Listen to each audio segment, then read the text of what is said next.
Alors, pour démarrer SQL Server, vous faites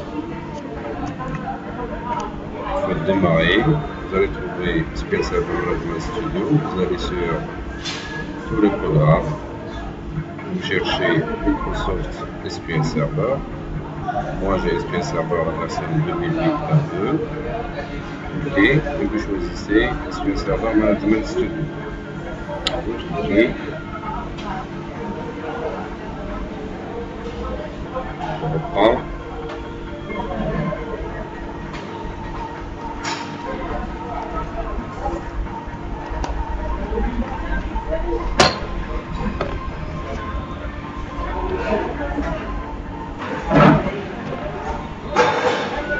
Alors là, vous devez garder l'auteur de base de données ici. Là, vous avez le nom du serveur qui est par défaut le nom de votre compte Windows. Et là, vous gardez l'authentification Windows. Pour votre cas, vous n'avez pas au moment de l'installation, vous n'avez pas choisi. Vous n'avez pas choisi le mode mix ou le mode de connexion de serveur. Vous avez on a choisi que le mode d'authentification Windows. On fait se connecter. Là, il se connecte.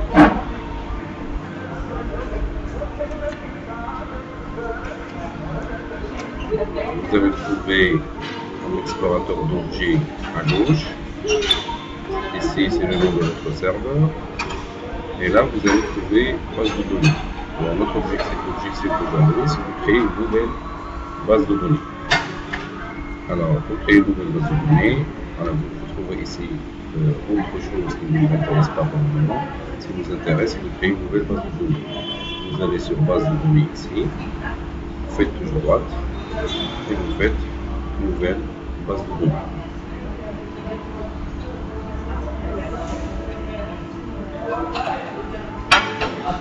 Alors là, dans l'option générale, vous allez trouver le nom de la base de données. On va l'appeler base de données test.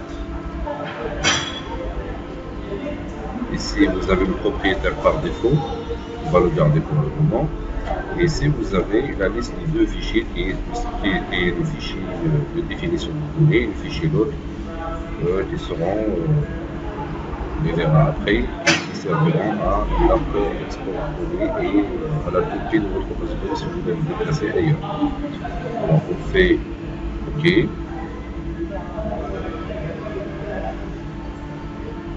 Voilà, vous avez votre base de données test qui a été créée. C'est une base de données vide.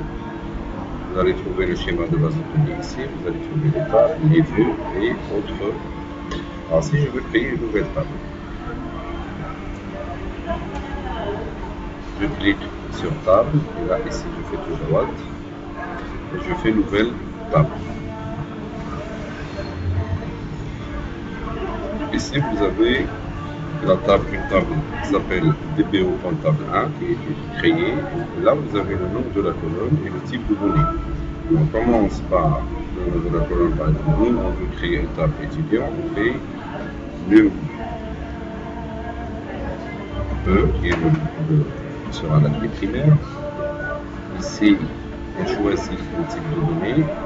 On va choisir le type de données, le type entier court. Je fais small it.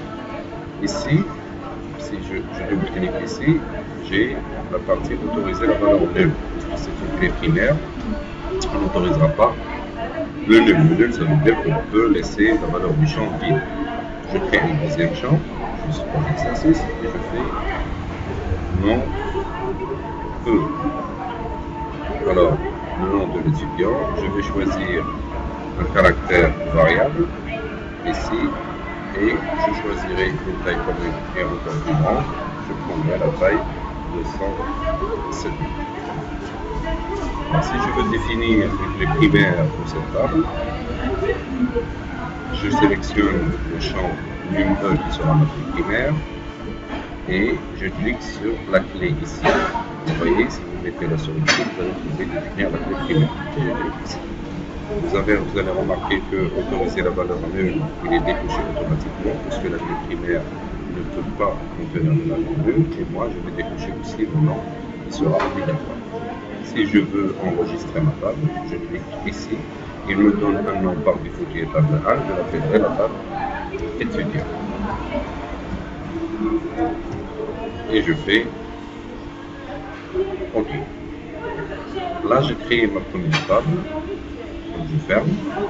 Et vous allez trouver que, oui, il a créé ici dans la partie table, il a créé la table DPO pour étudiant. Je clique et je vois dans le colonne ici, vous allez trouver que je vais agrandir un peu. Et là, vous allez trouver que on a un numéro d'étudiant qui est bulletin primaire, vous voyez la clé ici, qui est de type small int, et maintenant, le nul, il n'est pas autorisé.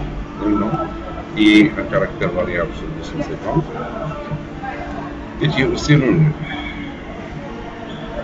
Merci.